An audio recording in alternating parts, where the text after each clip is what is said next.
Life Beyond Labels is a Quiet Loud Studios production, proudly featured on Sports E Media. Discover more at quietloudstudios.com. Background music created by Yo Crane.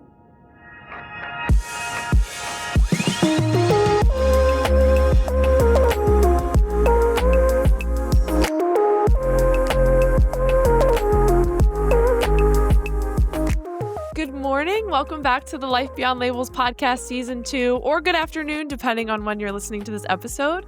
Thank you so much to everybody who decided to listen today. I am very excited to welcome a really special guest, Steve Whitsitt. Steve has been a photographer for over 25 years. The first few years of his career starting out as the photographer for Michael Jackson. He has covered everything from Lollapalooza to Woodstock to tiny jazz clubs, big stadiums. He's worked across various industries, fashion, food, architecture, but truly has a love for music and is just an artist and uses his craft to connect with people. And more than his impressive resume, I'm really excited to welcome Steve. Just from some of the conversations that we had, I had the privilege of meeting Steve on campus when I was graduating this last May, and he was taking graduation portraits for students who signed up and helping the school, and him and I met and we just got off on a great conversation. It's just my favorite when you meet somebody and you cross paths, and he was sharing some stories and I started aligning with a lot of what we talk about here on Life Beyond Labels of just who we are beyond our craft. So I'm really excited to welcome Steve today. Welcome to the podcast. Thank you so much. And thanks for that great introduction. Oh my gosh, absolutely. And I forgot to mention, so normally I can't believe I missed this part, but obviously we've only had a few conversations. But if I were to describe you to our listeners and then I'll have you introduce yourself kind of beyond those labels, I would just say that Steve has been such a joy to talk to even these last few times. Just a kind energy, very thoughtful, reflective, shared some of his writings with me, just a very deep thinker. And so I think whoever's listening, I hope you find a lot of value and meaning in this conversation. And as we hear Steve's story and him and I just talk, that you find your own and you can see your own in it. So again, thank you so much for joining. And if you were to introduce yourself, Steve, to our listeners, how would you describe yourself? Who is Steve? What is your attitude? How do you treat others? What makes you special? Oh my gosh, there's so many different directions I can go to from there. Um, it's it's just fascinating to me how much in our culture we introduce ourselves by what we do as opposed to who we are. And I think that was the first thing that resonated between you and I when we met. And so, but I am a photographer. It is what I do. But what I feel, and this sort of encapsulates everything, what I feel is that photography is the vehicle that I've been given to do what my actual purpose is. And my actual purpose is to connect with people. I learned really, really early on in my career, actually before my career started, I learned that I'm essentially a shy person, but I also have always done best when I've discovered the things that I'm afraid of and pushed myself to do them. And so I made a decision while I was in college to become a people photographer because I figured, well, if I have to if I interact with people all the time, I will have to overcome my shyness. I still am essentially a shy person, but I have actually it's 35 years, not 25 years, but I have 35 years of practice of pushing myself through the fear of each interaction that I have, and that it becomes like muscle memory. And so while being a photographer is integral to my story, it's not the essence of who I am. Who I am is a human being that is here with the purpose of connecting with everybody that crosses my path, if that makes sense. Absolutely makes sense. Well, starting off with such a just an amazing way to articulate who you are and why you chose to do this and your purpose. I think it's really remarkable because so often we kind of lean into whatever it is that we feel is holding us back in the sense of like shyness or being an introvert and being so nervous to talk to people. And even like you say in our culture now, it's become increasingly hard to talk to people and be interactive, I think, just with so much technology and different things, obviously. And so for you to make that decision to know that you're a shy person and then push yourself to work with people, did you ever question it in the beginning that you could continue to do it for a long time because it was just out of your comfort zone? I still question it. Yeah.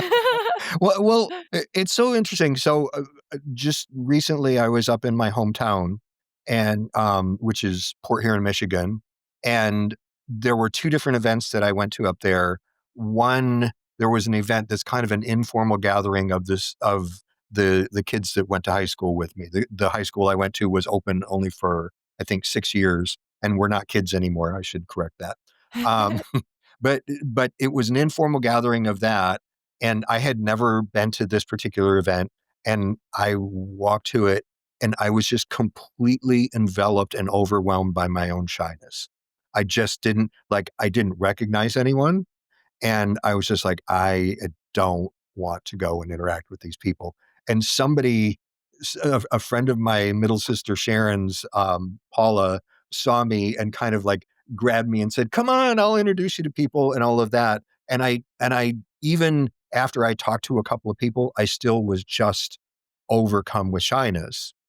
The next night, my oldest sister Susan had her class reunion, and I had been hired to photograph it for them, and I was Mr. Gregarious. And I was just sort of like observing myself, and it's just like, oh, isn't that interesting?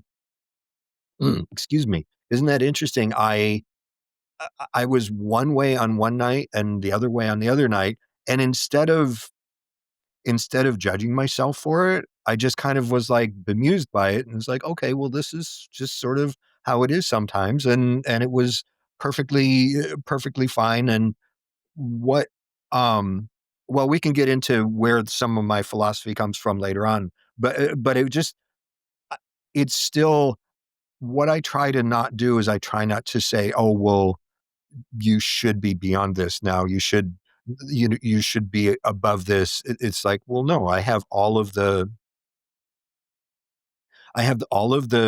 the things that come with being a human being, you know, shyness, sadness, happiness, joy, anger, frustration, all of those things.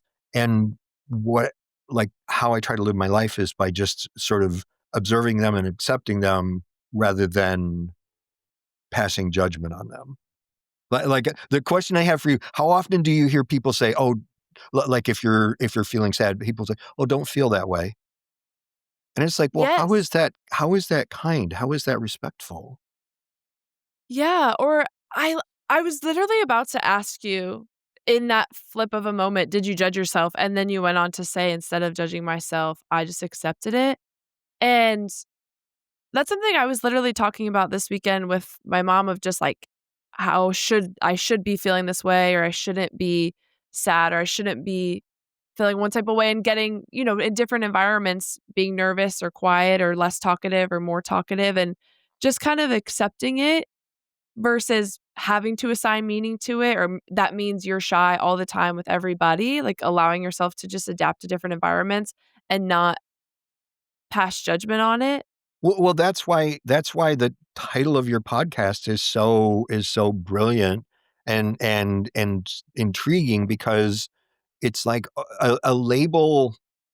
And I do understand that, like, why we use labels and stuff like that, but it's like a label is sort of like a sentence. It's sort of like it's like a like, I am this. And the one essay that I sent you, from a very, very early age, it's like, okay, well, every time I put myself into this group, that means that I'm not allowed to explore outside of it. And then it's very easy once you're within a group to sort of engage in groupthink and all of that, and not explore, okay, well, how do we resonate with those people that are in that other group over there, or things like that. So Yeah. I just, like, right from the beginning when you told me about your podcast, it's like, oh my gosh, this is brilliant.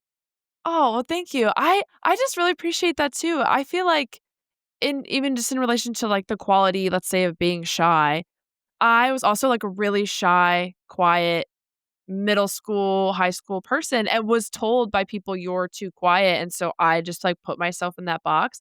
And now that I work with athletes or people, when I talk about giving feedback, like we talk about focusing on an action and not a person descriptor. So like if somebody is throwing poorly, instead of saying your arm is bad, or it's somebody's slow, instead of saying you're slow, we try to focus on the action of running or the action of whatever is your running is slow, because it like removes it from the person so that Mhm. they, because like it definitely does make a difference in how they see themselves and their ability to improve their running. If they feel like they have to improve everything about themselves and their body and their ability and they're just slow and they're just going to accept that, then it's harder for them to be motivated to work towards it. Versus if we're like, your running is slow right now, let's do this and this and this, then it's just attaching it to the action instead of the person. And so even when we think about qualities in our life, like allowing ourselves to change and adapt, and it's not always linear, I just think that's a really, I just appreciate you sharing that example, because so many of us, even if we're outgoing and talkative in work or other environments, have been in situations like that where we feel a little bit self-conscious or shy to be in a big group or whatever that case is. Um, so yeah, I just really appreciate that. And something else you mentioned kind of in the beginning of your introduction, you just talked about aligning with that purpose of your photography being a vehicle for connection. And I didn't want to skip over that because I just want to ask you, why is it so important that you see it that way? And how does that ground you to see it as a vehicle for connection instead of what you do just as a job, if that makes sense? That's a really, really good question. Let me just think for a second. Take your time. Um, I just feel like I feel like that what I've been very, very fortunate to have traveled all over. I've been to every continent except Antarctica. And one of the things that I have observed is that essentially people are very similar everywhere. We all want our basic needs met, and then we all want to connect. I had an experience when between the military and college, I went to East Africa. That was where I decided to become a photographer. And while I was there, I was climbing. I climbed Mount Kilimanjaro, and it's one of those things. It's about a 3-day climb, I think, to reach the summit. I want to say 3 days. And we um, we had we had like people carrying stuff for us and supplies, and we had a guide. And at one point, we were taking a break, and we were all sitting there, and it was myself, a fellow from Australia, a woman from one of the Scandinavian countries, and 4 or 5 of the East African guides and all that. And there we just instantly like started playing this game that nobody said, "Hey, we're going to play a game," but we just started picking up stones and throwing them at this object and trying to hit it. And it was instant like community. And we didn't have to speak the same language. We didn't have to have any other cultural um like reference point. We just were people like inventing a game. And that I have a picture somewhere in my vast archives of all of us sitting around there, in the moments after we finished throwing stones at this thing. And but we there's just something about that. And everywhere that I've gone, whether I speak the language or not, I've been to Russia, and it's interesting going to a country where you're functionally illiterate. Um, and they're the people there, are different, but they also are very much the same. And you encounter kindness, and you encounter just all of the things. And it's like, well, how do I thank all of the people who have been kind to me? The way that I do that is by spreading kindness. And so it just seems like it's this. it's this circular thing, and it just feels completely, it feels more right than anything else in my whole life experience. Just the idea that connection and kindness and looking somebody in the eye and taking an extra moment and noticing, my job is about noticing things and observing and all of that. And so, and rather than, oh gosh, I just thought of another story. Sorry. Don't be sorry at all. Go Okay. for it. Well, so at one point I was doing architectural photography, and I was doing a photo shoot up in New Jersey. And I think that the client had mentioned just casually something about this house that we were going to photograph it, but I couldn't. It just didn't like really register. So I get there to the house. The client was delayed, and so I got there first. Knock on the door, and this little boy comes running up, grabs me by both hands, and like kind of started walking up me.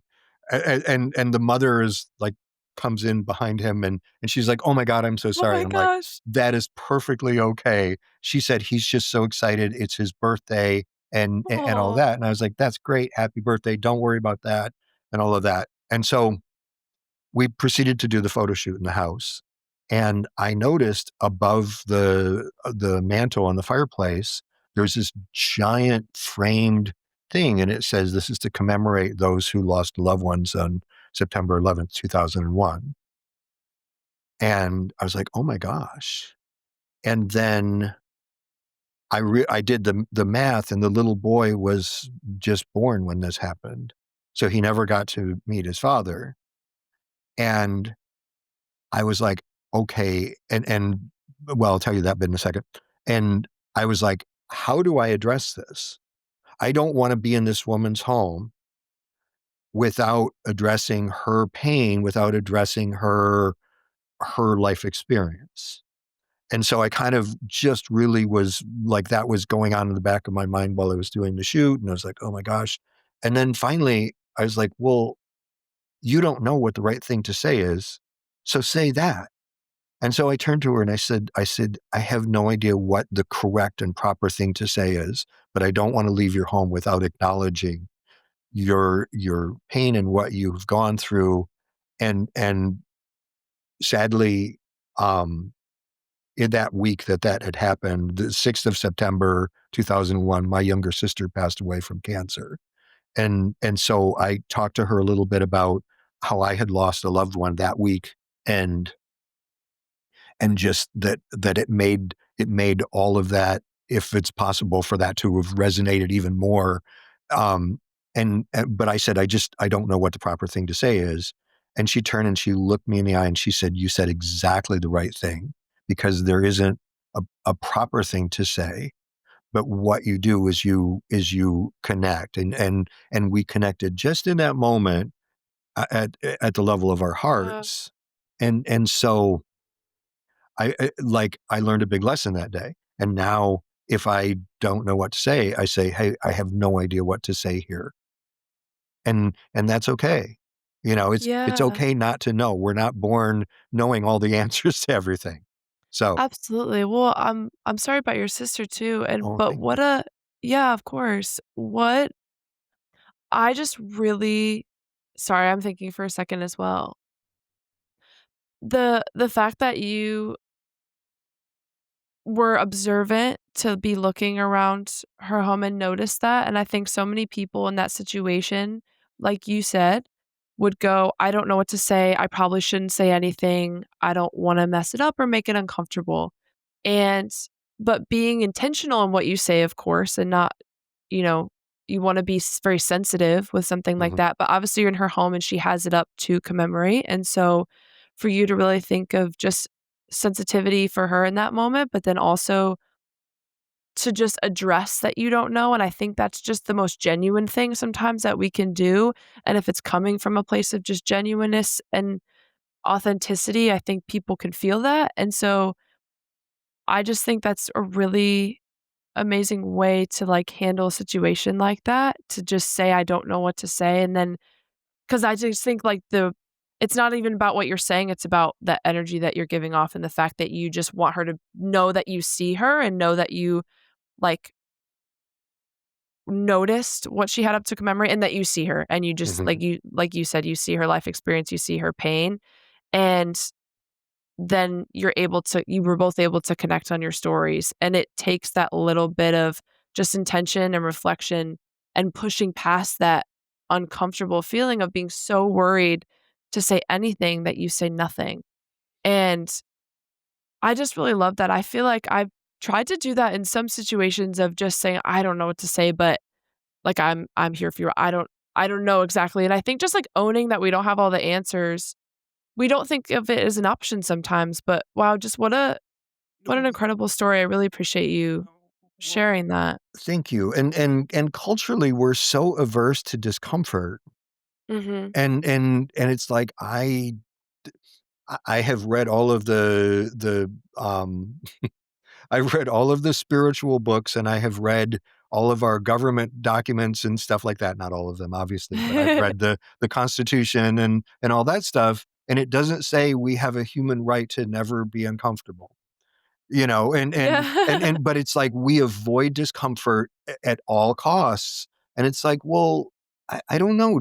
Has anybody ever died from discomfort? Has anybody ever like, and maybe that's something that I haven't encountered that level of discomfort yet. But it's like my own personal discomfort. It's like, well, I think that it's there as a tool to push me into new things. And that's how I try to use it. I think I feel like I'm learning as you're speaking, and then also just practicing it is so hard, and the fact that, one, you did that as, like, a vehicle for your life and saying, "I feel, like, uncomfortable speaking to people or just being social, so I'm gonna pursue this as my career," but then also in those life moments and doing that repetitively, I think it's uncomfortable for both people. It's uncomfortable for anybody to initiate connection, so it might as well be you, and I feel like that's how I try to think about it sometimes as well, is if I'm sitting next to somebody and there's, like, a weird silence or I'm passing somebody, one of us somebody has to bear the uncomfortable of saying hello or Mhm. giving the compliment or in the elevator. I was just in an elevator this weekend. Elevators are always weird because it's quiet. Mhm. And I just love noticing something that people are wearing or just saying hi. And that's such an uncomfortable feeling. You're going down in silence. But then it always just turns into something really sweet. Or so actually, you know what? Not always, because sometimes it doesn't. And sometimes people just don't respond at all. And that's uncomfortable. And then you just let it roll off. Mhm. And it's so much more worth the great interactions or just the sweet moments of people that will say, "Thank you so much for seeing me," or "You made my entire day," or then we'll get into a really deep conversation, kinda like you and I did for 30 minutes on a whim, Right. and it turns into this amazing moment, and so sometimes it's really uncomfortable to spark conversation with somebody or notice something, or in your situation, something much deeper, which is to call out something that they experienced in their life that was difficult, but I don't know, I think it just makes life a lot more rich, and I think that's a really amazing perspective that you have to be pushing yourself and not judging yourself when things go differently or you start to go back into that shyness. It's not a bad thing. It's just Mhm. something that you notice, and we don't have Mhm. to assign meaning to everything that we do and feel and do well or do wrong. It's not about being wrong or right all the time. It's just it might have just happened or you might have just Mhm. felt that way. So, thank you. Let's switch over to you said we would talk about it a little bit later, but where your philosophy developed, and if you wouldn't mind sharing a little bit more about that, and just you've talked a little bit about belonging and just some personal experiences in your life that have just led you to some of these philosophies. If you wouldn't mind just sharing some of your story. Well, and it's interesting because this is a label that don't put on myself. I've studied.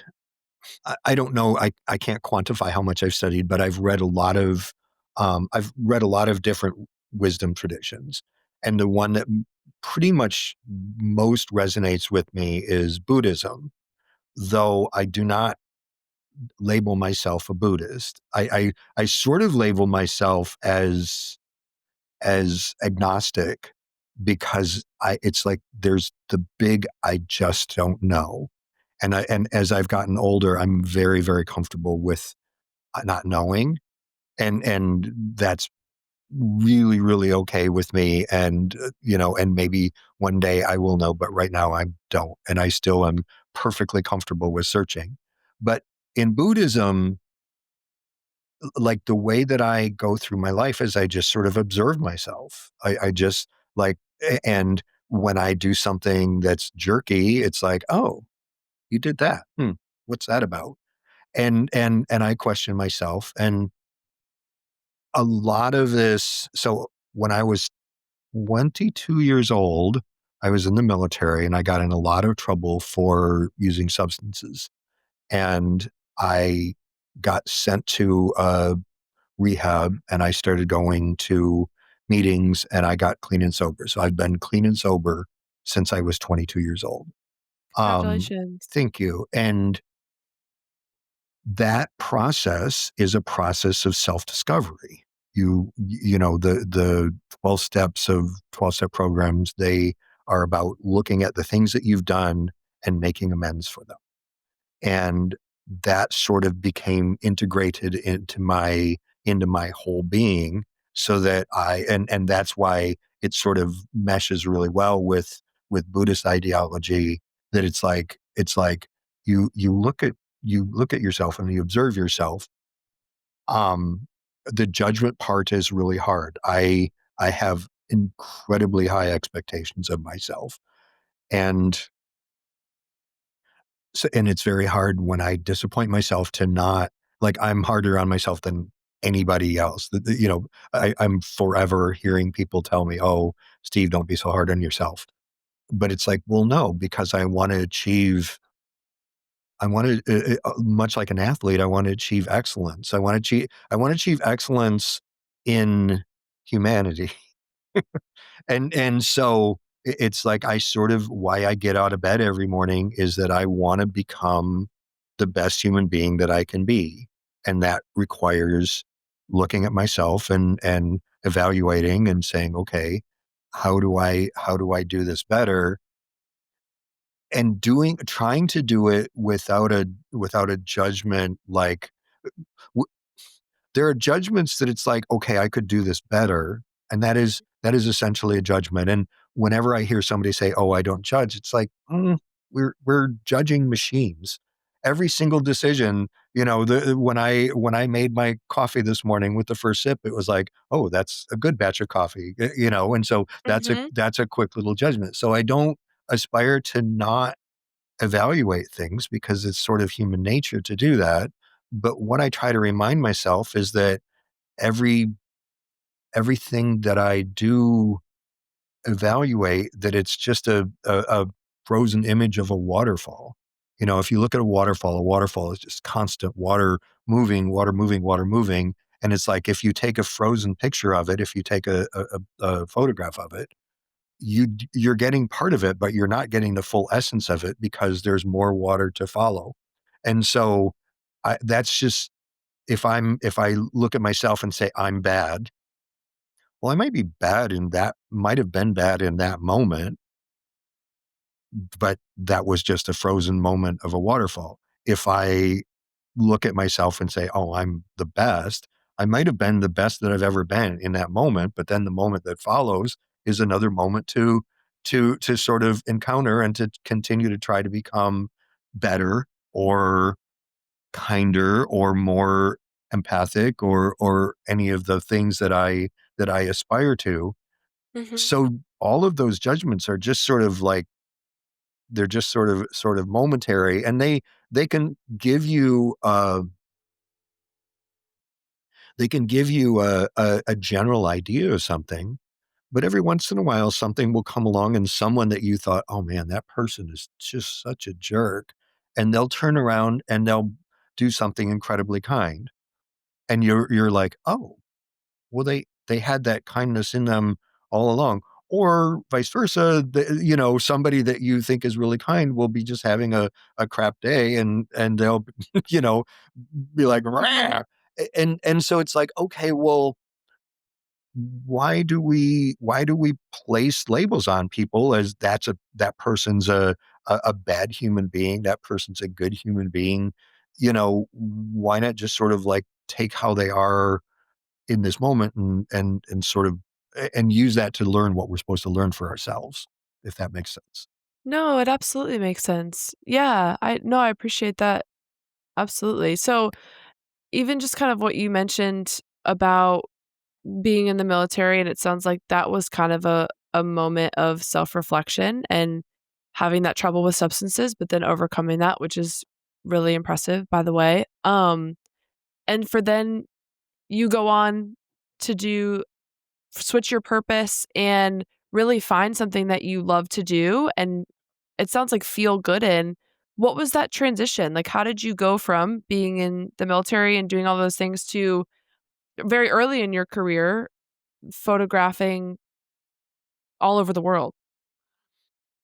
So great, great segue question. Um, so first of all, while I was in the Navy, my first duty station was a little island in the middle of the Indian Ocean called Diego Garcia, and it was literally as far away from home as I could possibly be. And Wow. I there wasn't a lot to do there besides drink. And so I did a lot. That was where I did a lot of drinking and other substances, and also where I got into trouble. Um, but the other thing to do, it was a beautiful island with coconut palm trees all over and all that. And so I got a little camera and just started taking pictures. And I found that I really enjoyed that. By the time I got out, that was only in my first and second year in the Navy. By the time I got out, I um I was kind of an advanced amateur. And so my present to myself for surviving 5 years in the Navy was that I got out the globe and I spun it around and I thought, of all the places I could go to reward myself for surviving, what is the place that's most intimidating to me? And that was East Africa. And so I took all of Wow. my getting out money and I went and bought a ticket for Nairobi, Kenya. And I went there by myself with a couple of camera bodies and 80 rolls of film and a backpack. And the idea that what I was going to do was I was going to sort of do like a vision quest to figure out what I wanted the rest of my life to be like. So while I was there, I went on safari and I climbed Kilimanjaro and I did all those fun things. But I also spent a lot of time thinking about who I was and what I wanted to do. And it wasn't so much like it kept coming up. There was a lifestyle I wanted, and I wanted a lifestyle where my phone would ring and someone would say, Steve, we want you to fly to blank to do blank. And I was like, travel. Okay. And I thought, well, photographers get to travel. And so that was it. That was how I decided, just as simply as that. And when I came back, I had always thought prior to going in the military, I just didn't think I was intelligent enough to go to college. Um, and then while I was in the Navy, I was like, maybe I should reevaluate that, especially after I got clean and sober. And it was like, oh, my brain's not foggy anymore. And I could figure things out a lot easier and better. And while I was still I took one class at junior college and surprised myself and got an A. And then I took another class and got an A. I was like, oh, maybe I'm not dumb after all. Maybe I can actually go to college. And so I went to a school of photography and got my bachelor's degree. And it was, you know, there are so many different stories that I can tell about that, but it was just sort of the chance for me to prove something to myself and to realize and actually getting back to the theme of labels, I had labeled myself as not smart enough to go to college. And that was a lie. And if I had embraced that label so much and just kept myself in that mindset, then, then I think that I would have had probably a much smaller life. And I'm all on board for having a really, really big life. And I have, and I've been very, very lucky in that way. But it came because of intention. Became it because I said, okay, I'm going to stop telling this lie to myself and placing this label on myself that I'm not smart enough to go to school. So, Wow. I was going to ask, do you feel like it was fully a self-imposed label, or do you also feel like were you getting were other people's voices in your mind as well, or was it mostly just a self-criticism? um, hmm. Well, it's funny. I've started about 4 sentences in this interview with culturally. Culturally, at that point in time, it was the 70s, and kids in school were divided up. This kid is the college bound. This group is the college bound kids. This group Mhm. is the not college bound kids. And I just somehow always found myself in the not college bound kids. Um, and there probably was a little bit from my parents. Neither of my parents were college educated, and they they didn't like frown on it or anything, but they did. There wasn't like a push. Well, you got to get better grades so you can go to college. So, and I was very, very good at like just being my own self-esteem destroyer. you know, I Mhm. don't know that if I ever had self-esteem until I started really like until I discovered like what it actually was. And it was like, oh, okay. It is okay to like oneself, you know? Yeah. So do you think that was around the time that you started understanding self-esteem was in your 20s when you were going back to school Yes. and doing this for yourself and reevaluating? Well, it was when I got clean and sober. So I still Mm. had 3 more years left to finish the Navy. And then, and in that time, that was when I kind of did just a ton of work on myself and just read like viciously, just tons and tons and tons of books. And, and kind of just began my process of self-education. But the idea of college was really important because it was like something to achieve that it's like I could tell myself I'm smart, but it's like these people said I'm smart. Yeah, So there's looking something really, outside. really valuable about that for me. I appreciate you mentioning the reading because I think sometimes it can be overlooked that the content we consume can contribute to our self-talk and the way that we just speak to ourselves and our thoughts. And so what we read, what we listen to is just plays more of a role than we sometimes might think about on a daily basis. So you mentioning that you did a lot of work on yourself through reading books that just had what it sounds like thoughts or perspectives, whether it be different or the same that you adopted, just grew your perspective, number 1, or had elements of, like, who you were striving to be. And so I think that's really important just to know, but also so you do all this work on yourself and you go back to school and like you said, it's to tell yourself I'm smart is one thing, but to go and take action and just challenge yourself and try to pursue even that descriptor, I think just the taking action part is really admirable, and it just sounds like it's been a theme of you reevaluating and pushing yourself in your life. And so you get out of college with this photography degree, and then what happens next? So again, along the lines of pushing myself through fear, I could have very easily gone. I worked as an assistant in the photo studio in Ventura, California. Went to school in Santa Barbara. Um, 30 miles south of that is the town of Ventura, and I'd worked there for this amazing photographer in this wonderful studio. And I could have easily just kind of kept working as an assistant for him, but it was like, no, I want to find out what I'm made of. I want to go I want to go on the tightrope without a net. And so I moved to LA with the idea that I would, start assisting there and eventually become a photographer. One of the people that worked with us at this studio that I worked at while I was in school was a guy named Jim Graca. And he, he and the photographer that owned the studio, Bill Hendricks, they were both mentors. And one day Jim put me on the spot and he said, Steve, you're getting ready to graduate. What kind of photography do you want to do? And I was like, and I thought about it for a second. And I was like, well, I love music so much. I would love to work in the music industry. He said, great. Who do you know that does that? And I mentioned a name of a photographer. And he's like, oh, I know her. When do you want to meet her?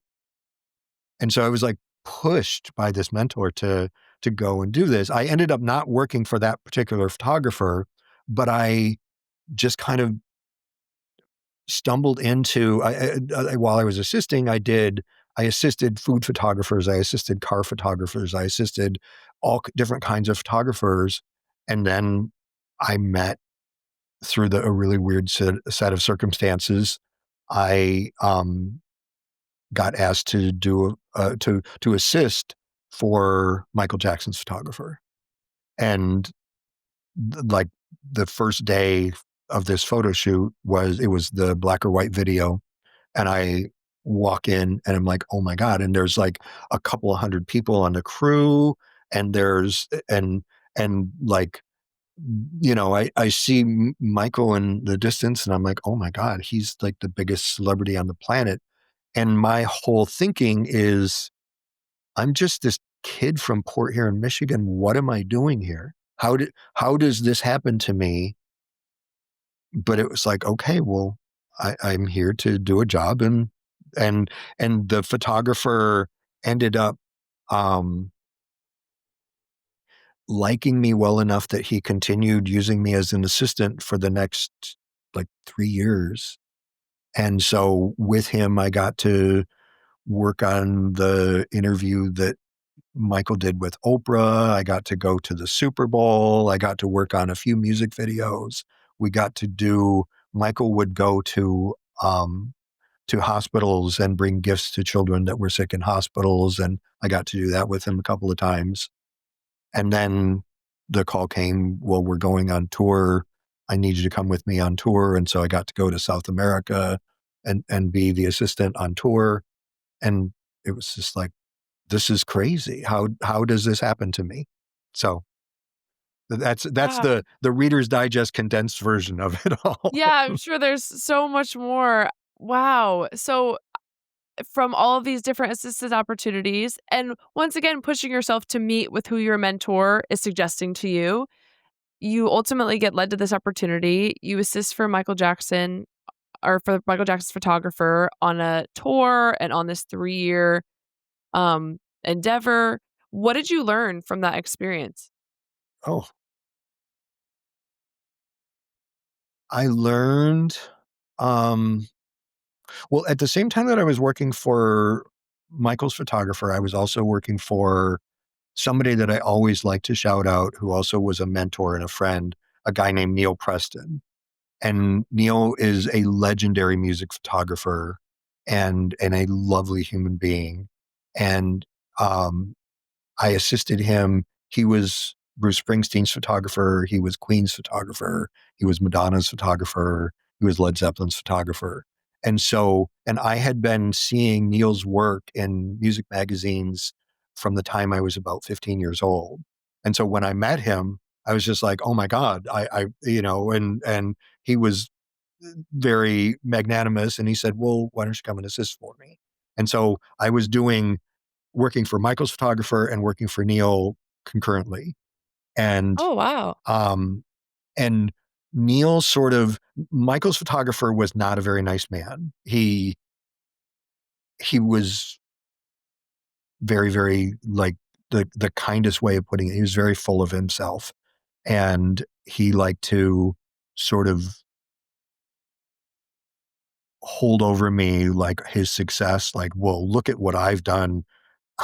He actually said to me one time in Brazil, how much money did you make last year, Steve? I made, and it's like, that's Oh my not how I goodness. measure myself anyway. But in a way that was brilliant, because it was like, oh, here, the people that are antagonistic in our lives are there to show us how not to be. And so I didn't look at it like, oh, this is horrible. I looked at it like, okay, well, this is one example of how one can be. And then on the other hand, I had Neil, who was amazing and gracious and just a really, really good mentor and friend. And so I had this wonderful contrast. Um, but from both, I learned just kind of how to carry myself and that there are, especially with big celebrities and things like that, there are a lot of politics that are going on behind the scenes that you have no idea about. And sometimes people have their agendas and you just kind of, it's good to just keep your head down. And, Hmm. and, and it's like being observant of things. You can sort of learn, okay, this is a person that I don't want to cross for this reason or that reason, and all of that. Um, so so there was a lot of lessons like that. Yeah. Well, even I appreciated back a few minutes ago, you even talking about like you show up to do a job and you want to do that job well. And when it comes to, like you were saying, Michael Jackson's photographer and people that just really do sometimes measure themselves based on external success.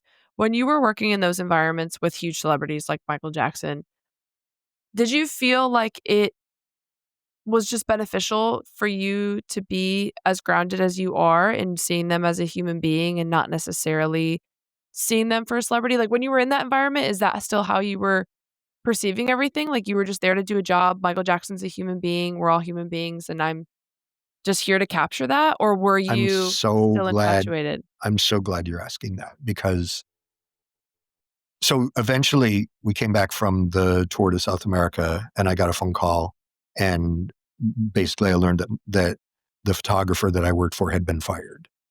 And I had to go into the office to pick up something. I went in there. I thought, well, if he's fired, I'm fired because I work for him. So I just went around to people and shook hands and said, hey, it was great working with you, and all of that. A couple of weeks later, my phone rings and it's Michael's vice president in charge of communications. And he said, Steve, how would you like to interview for the photographer's job? And I was like, what? It's like this, Yeah. like it's a step that doesn't usually occur. Usually you work and work and work and work, and maybe you might eventually 20 years into your career get a possibility of doing that. So I went and I interviewed with him. He said, we're going to send it to New York City. You're going to do a test shoot with Michael. And this is where it comes to answering your question. Um, so the day of the shoot, I am very nervous, needless to say. And Michael gets there and I greet him and we start shooting and it's, a couple of people with him. Um, and I've got two assistants and all that, but it's kind of a pretty small crew compared to others that I would work on eventually when I'd be shooting a CD cover or whatever. But, we shoot for a few minutes and I say, okay, let's take a quick break. And Michael's sort of standing by himself. I'm like, I have to talk to him. And prior to him getting there, I had thought, oh my gosh, I am so nervous. And I thought, wait a minute, why do I do this? Why did I become a photographer? One of the reasons is because it's fun. So I was like, if I can't make this fun, there's no point in doing it. So somehow that gave me just enough calm to help me get going. And so then I walk over to Michael and I said, Michael, first, thank you so much for this opportunity. And I said, I want to tell you something. And this, I hadn't rehearsed this. This just kind of like came from wherever things come from. And I said, when I was in the sixth grade, the entire year I sat next to a girl named Katrina Thompson. I said, in the entire year, she and I had an argument, and you might not get this reference, but I said, she and I had an argument over who was cooler, the Jackson Five or the Osmond Brothers. And the Osmond Brothers were like the white version of the Jackson Five. Oh, And okay. they were like really, really popular, very sweet boys and all of that. But anyway, so I said, I had your back even then, Michael, in sixth grade. And he just busted up laughing. And what it did was And rather than going up and being like, "Oh my God, you're the best," and all of that, Yeah. I just kind of like related to him on a human level. When the shoot finished, his management people came back in and they said, "I don't know what you said to him, but he really likes you. And if the pictures are good, you've got the job."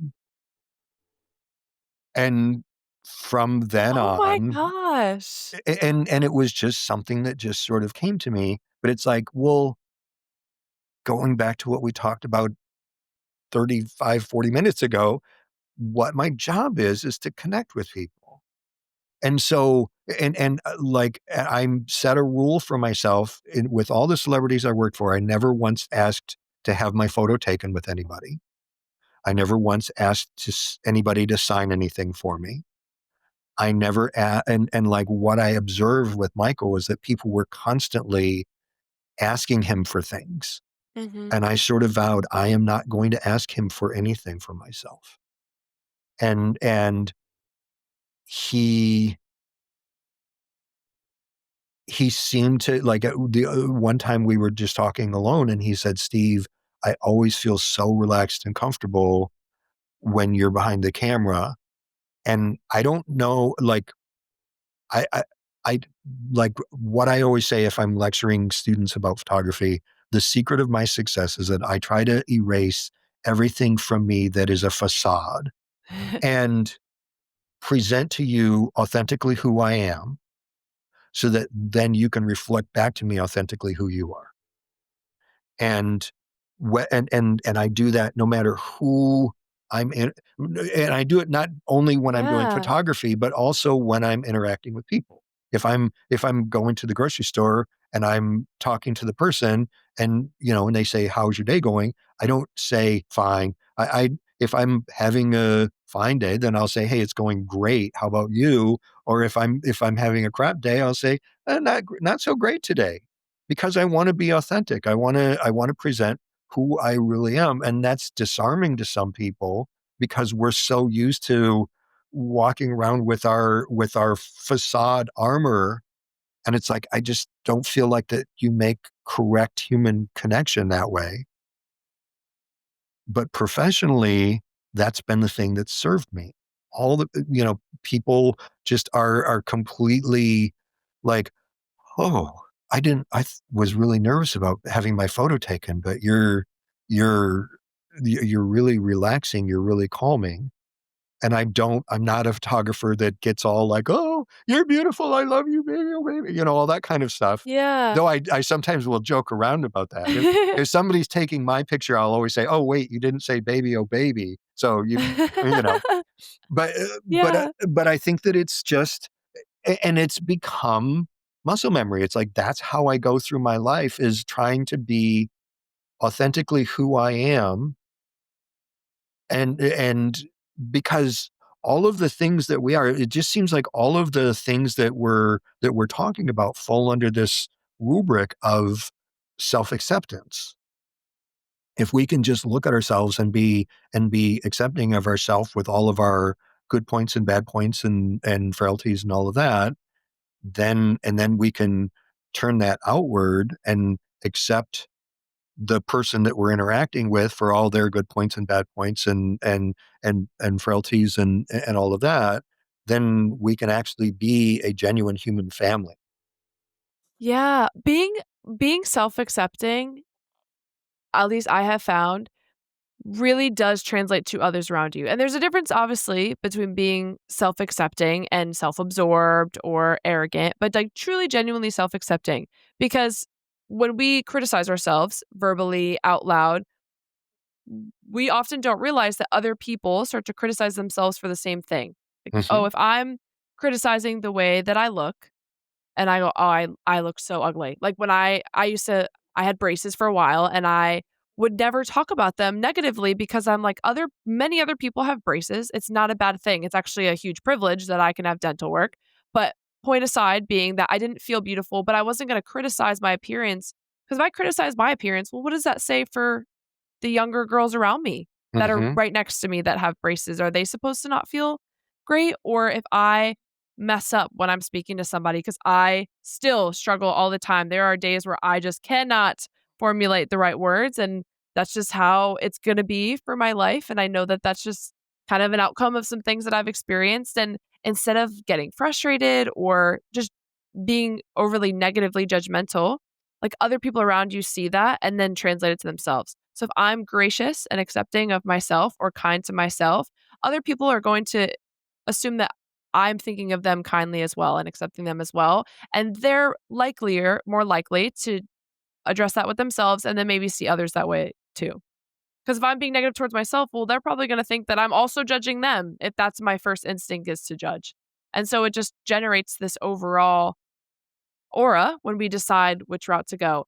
But to go back to your story, first of all, I feel bad that I didn't know the reference. I don't want anyone to Oh, come for that's me. I'm okay. gonna have to check it No, out. no. But that's Well, so I mean, funny. it's the But 70s. It was well before you were born. I don't even know. Well, you ask your parents about the Osmond brothers, and they'll. I will. I feel terrible. I'm sure. I'm sure they told me about them. But point being, I love that you went up with just a story and were able to connect that. That's so funny to bring up something just from middle school and to make somebody laugh and like you said, you didn't rehearse it. It wasn't scripted.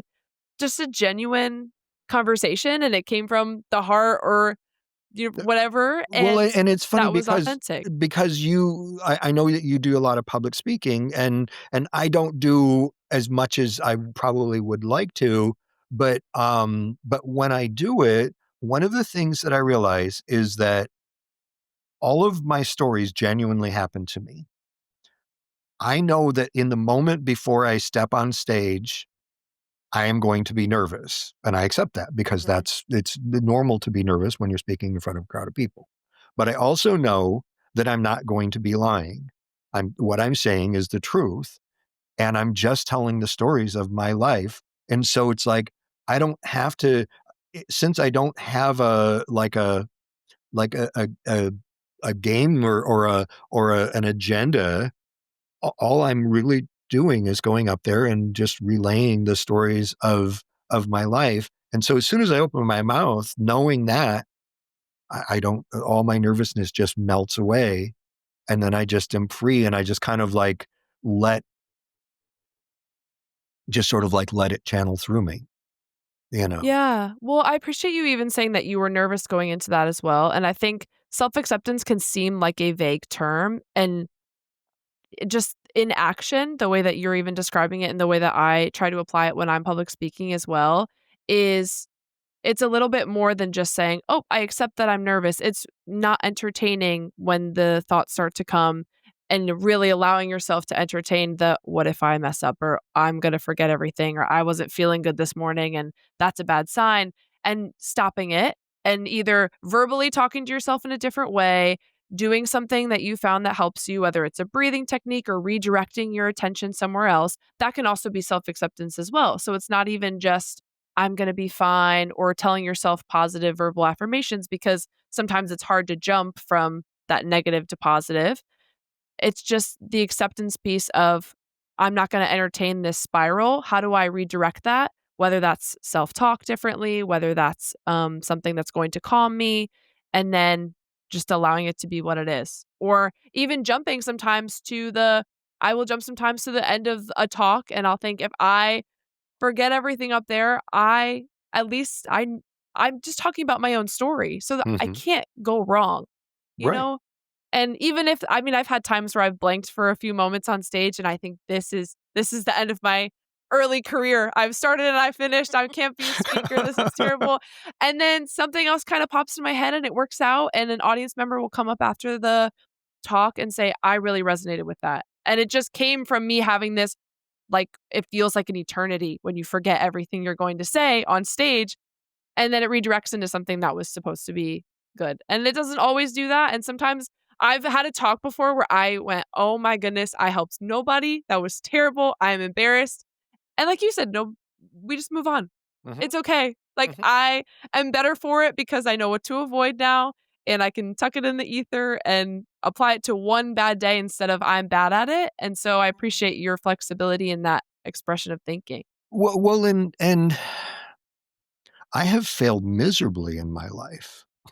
at many things. Let me count the ways. But the thing is that it's like, and it gets back to the idea of label that we put on something. Is something a failure if you learn from it? Is it if I screw up, if I go upstairs to make eggs and I break the yolks or whatever, it's like if I learn, oh no, I need to be more gentle when I'm doing it, then it's like, well, is it really a failure? That's kind of not the best example, but but it's like we don't, if you get out of the habit of placing the label, this is this, it just sort of is. There's a great book that I've been thinking about. Um, a woman that I dated back in the 90s just passed away last week. And I Sorry. was thinking about her and about this book that we both loved, a book called Jonathan Livingston Seagull. Have you ever heard of it? Yes, actually, I have heard of it. I haven't It's read a it, but I've heard it's a of it. great read. It's a very, very short read. You probably can read it in about an hour. But it's sort of an allegory about the seagull that's trying to achieve perfection and in flight.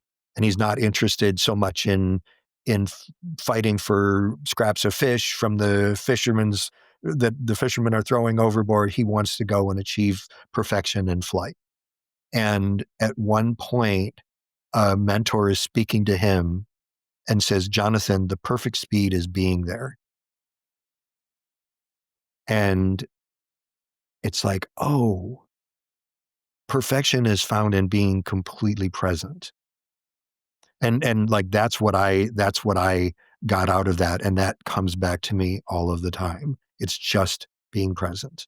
And it's like in this moment, this is a unique moment. This is the only time that Kelsey and Steve are having this particular conversation and all of that. So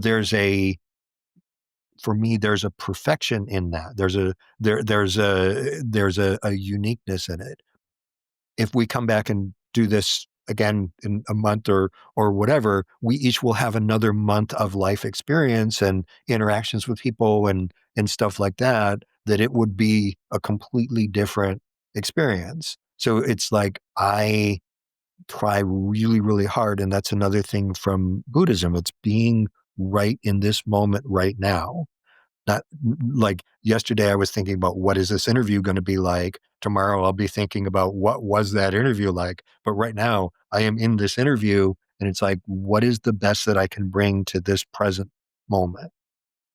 Yeah, I always think it's very cool how just people can have so many different backgrounds and beliefs, and yet, like you said very early on, and I believe this as well, like, we're more similar than we think, and so from my faith comes as a Christian, and that encourages me to be still, and your encouragement to be present comes from something else, and yet it's this similar idea of just being present and being still and being in the moment and listening to others intentionally, looking around you, taking things in, and being appreciative.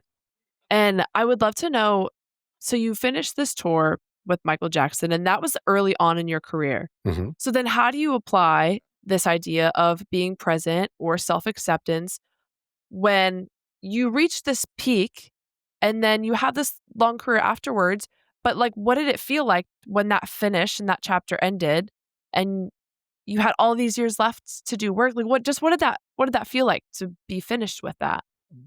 Well, at the risk of being redundant, again, in Buddhist philosophy, one of the things that they also talk about is everything is temporary, and also you get this a lot from the Stoics. The Stoics will say, you will you will take your last sip of coffee. You will have your last. You will hug your friend for the very last time. Actually, the woman who just passed, she called me on the phone 2 weeks ago, and I didn't know that was our last conversation, but it was our last conversation. Everything in life is temporary. Everything in life is temporary. The day that I got hired to work for Michael, I knew that it was temporary. So it was like, okay, don't cling to this like it's the only job that I'm ever going to have, like it's the most important job that I'm ever going to have. Don't make it my identity. Mm-hmm. And I worked really hard at doing that the whole time that I was doing it. When it was over, I just kind of reevaluated and I was like, okay, am I going to work for anybody else in Hollywood in the music industry that's bigger than this? And I didn't think that I was. And so I was like, okay, well, why don't I reinvent myself? And so the woman that I was dating at that time, we both were really big. We met through doing volunteer work at a place that served meals to homeless people in Skid Row in Los Angeles. And we really loved being service oriented. And we heard about a foundation here in North Carolina that helps people that are incarcerated to use their time while they're incarcerated to learn how to meditate, to learn how to pray, to learn how to do hatha yoga and stuff like that.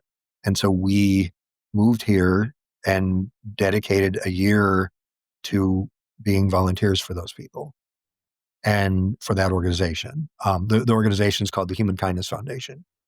And I, that year was a year of me meditating and of me sort of reevaluating myself and all of that. And it just sort of like cleansed my palate from all of that and reminded me that everything was temporary. And and and the and then it gets into, and this is a really important bit of the story that I want to talk about, because people, it's like people want to identify me as Michael Jackson's former photographer. And I don't want to be in denial about that. I don't hide it or anything like that. But it's like, that is just something I did. That is not who I am. And so I've had a long kind of balancing act of, it's always better if people meet me first and get to sort of like find out who I am as like my personality and all that before they know that. If people know that in advance, I feel like they have a predetermined idea.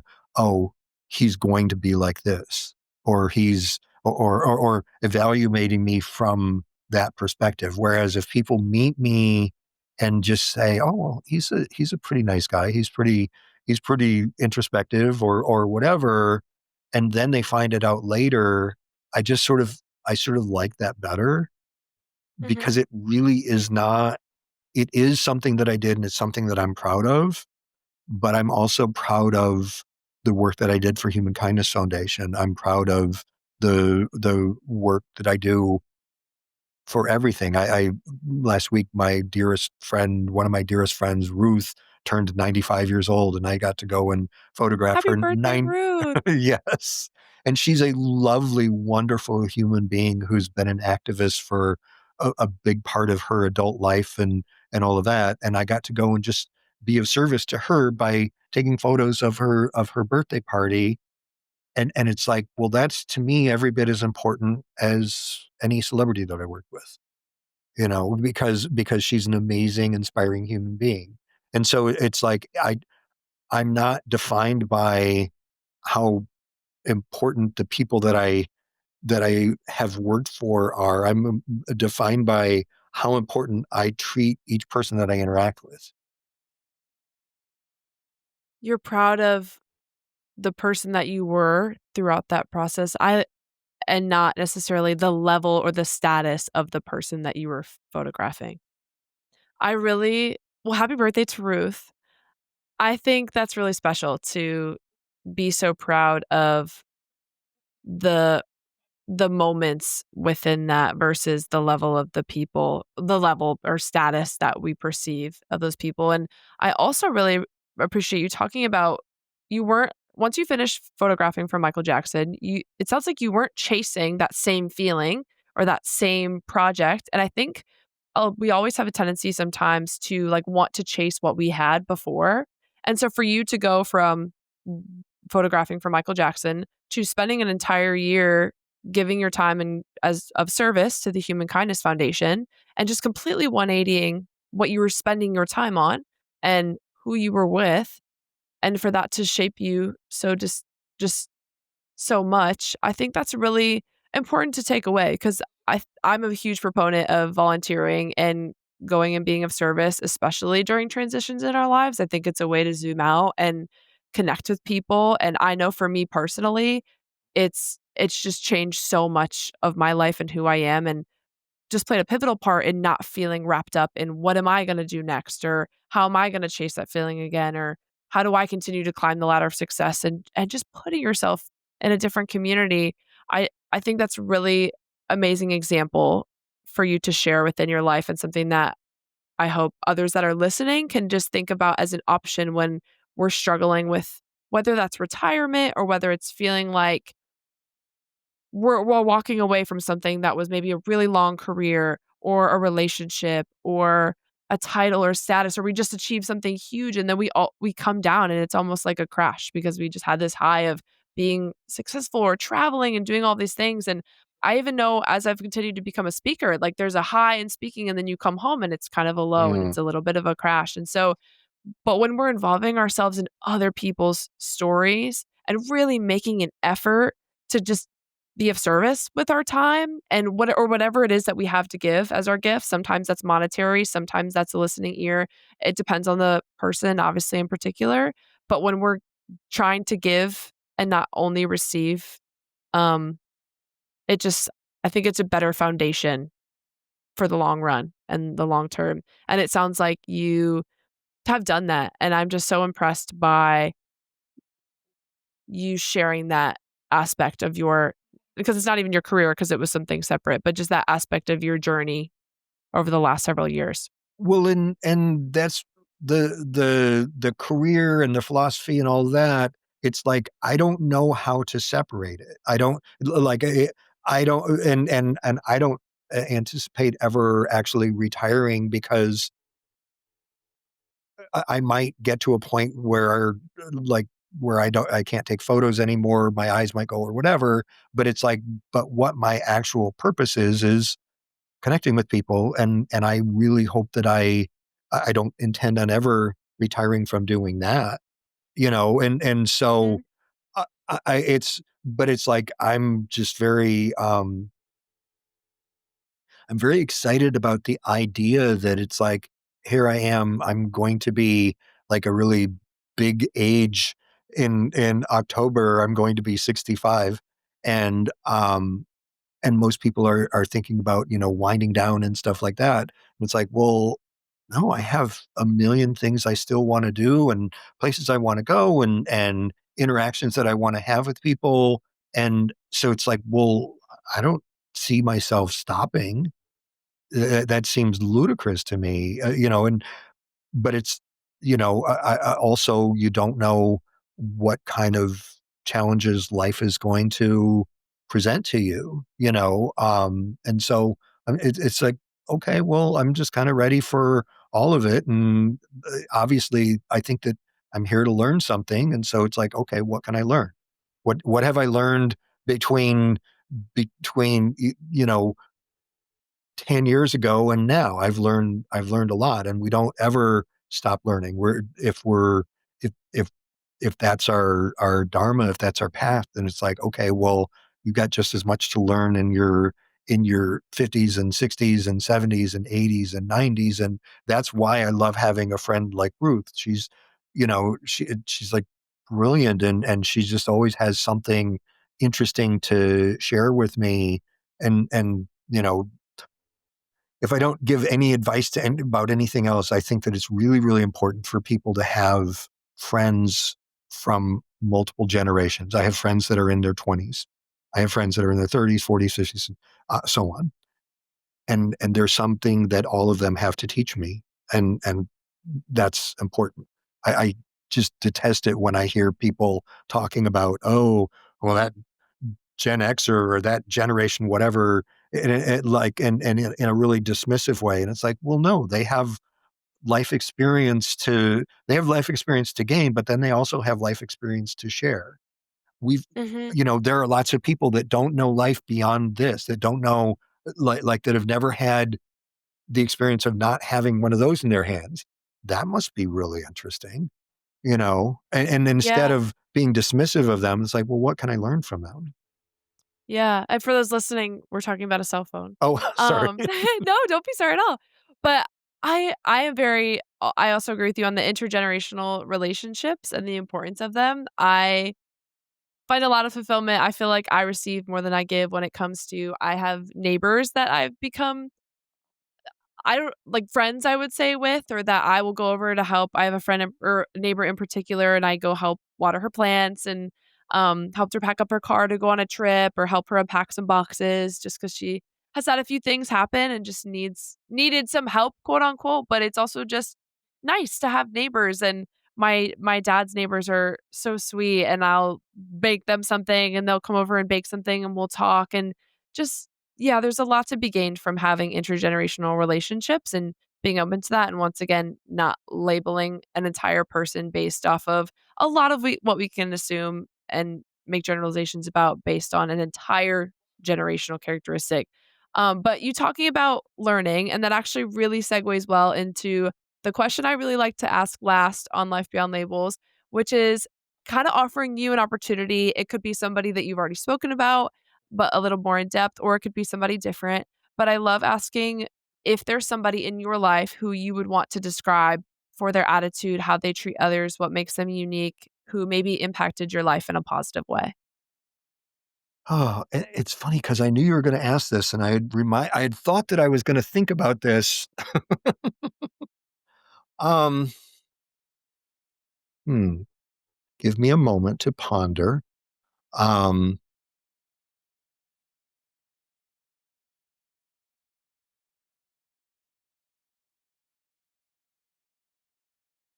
I think it's funny. It's really hard to narrow it down to a single person. Um, my I'll, my grandfather Claire retired as being a meat cutter when he was 65 years old. Maybe he retired at 62. I can't remember. Anyway, he joined a senior citizens group, and the senior citizens group was looking for somebody to coordinate travel for them for like making trips. And he raised his hand. He said, "I'll do it." And he for the next he was I think 88 when he passed. So for the next decades, he became the travel coordinator for this group of senior citizens. He was offered money for it. Like the travel companies were like, "Well, you do this great. Will pay you." And he's like, "No, I'm doing this for my community." And Oh, he got to he would get his travel for free, but he took at the time that he did this. So he was in the town I grew up in, Port Huron, and they would go to Detroit to go see a Detroit Tigers game, or they would go to, um, to see a show down there or whatever. And he's like, "Well, why don't we ever do overnight trips?" And they're like, "Oh, we couldn't do that. That's." And he's like, "Well, we're old. We're not dead." And so he arranged his first trip was to go overnight to Niagara Falls, and the trip sold out. And it was a smashing success. And then in subsequent years, he took the group to all over the United States, Mexico, Canada, oh um, my gosh. England, Scotland, Wales, Australia, New Zealand. Um, and he did that just with the idea of service to his community. And that set such an important example for me. And so he's one of a thousand people I could tell you about, but I haven't talked about my grandfather in quite some time. And so Claire Whitsitt, that was quite an inspiration to me. And he didn't say, "Here, Steve, let me show you how to live your life." He just lived Mhm. his life as an example that I've tried to encapsulate into my life. It or I should say definitely, incorporate into my life. yeah, absolutely. Well, wow, it sounds like he was a very incredible person and selfless, and I think like over the course of our conversation and hearing the way that you have tried to just model what it is that you want to be and that has connected with other people. So by you just like living out your life in a good way, and that's what has taught others to connect and but likely impacted a lot of other people. It sounds like he just lived it and modeled it and it resonated. So that's really wonderful. Thank you. Thank you. Thank you. Thank you so much for joining me today. I so appreciate it. I'm sure we will connect back again. Um, but I would love to for you to let everybody listening know. So you are kind of in the process of writing. You're continuing to just create art in various forms, whether that's writing or photography or other things. Can you share with them where they can find more of you or connect with you? Um, so I have 3 different websites. I have we didn't even talk about fashion photography. I have a fashion photography website. I have a, like, music and entertainment photography, which is spwhitsitphoto.com. I'll send you the links to everything.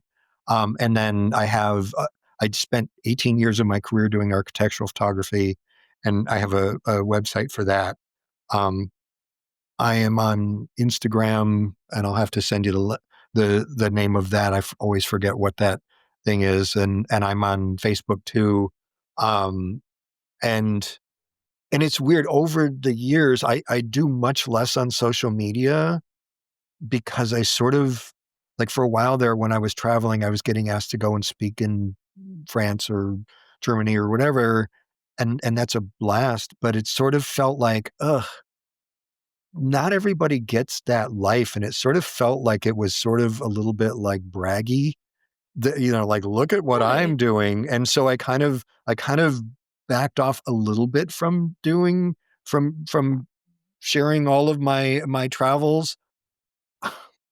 I'm not saying that that's forever, but it's just sort of weird because I started thinking about how sometimes people have got really hard lives. There are people that have real challenges, and does it set up an unrealistic idea for them to, like, look at this, look at what I'm doing, isn't it great? I just kind of like got a feeling like that for a while. And so I sort of backed off a lot from posting just a ton of stuff. I don't post everything that I do on social media, just mainly for that reason.